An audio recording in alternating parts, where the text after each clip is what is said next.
You have to live in there too. Yes, ma'am. Come back to Rhode Island soon and speak at communities of color where people are feeling very vulnerable. Yeah! Yes. Thank you.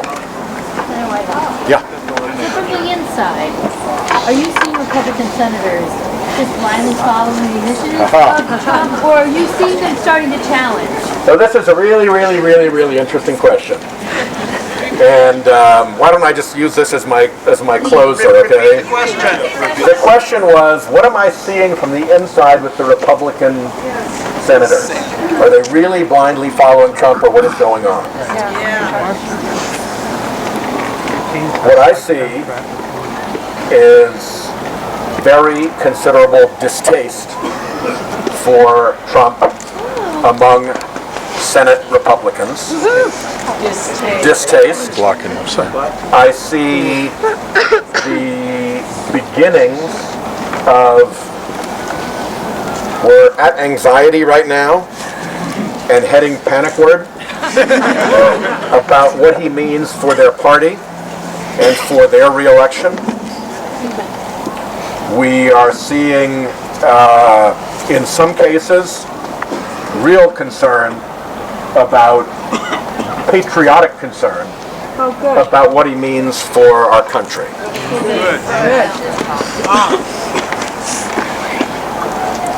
If you're a Republican and you're looking at the voters that came out for Donald Trump, you are going to be very cautious about when you decide to make your move. But I would say there are a lot of Republican senators who are preparing to make that move.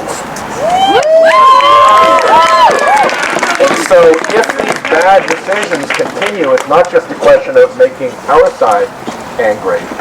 It's also a question of having his side start to erode away from him. And I don't know if anybody read, I had to read Julius Caesar in school. The Ides of March are coming, and you remember what happened.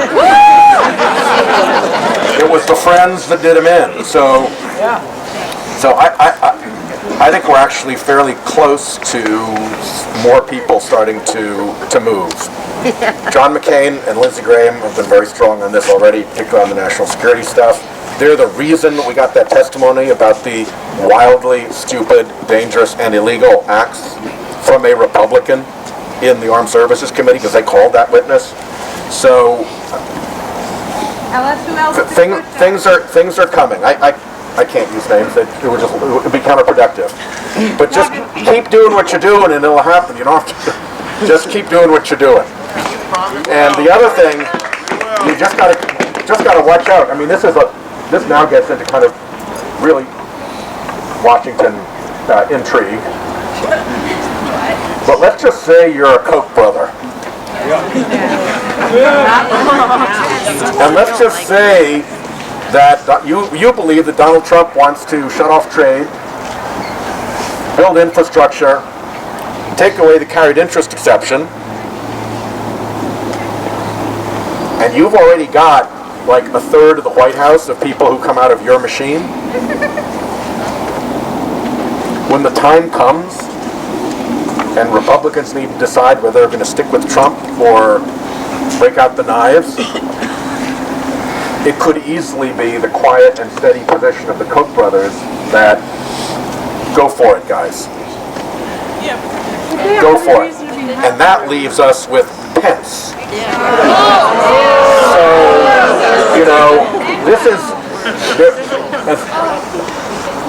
as mad and frustrated and disappointed as we all are, there's also some chess here. You got to make sure you know a couple of moves ahead what's going on. And but anyway, if you want to know why it's possible for Republicans to defect on this guy, Trump is a phenomenon. The Koch brothers operation is a machine. In the long run, if you're betting your politics, who are you going to go with? A phenomenon or the machine that is spending hundreds of millions of dollars year in, year out, through Citizens United, to help Republicans retain control. So it's a day that could happen sooner.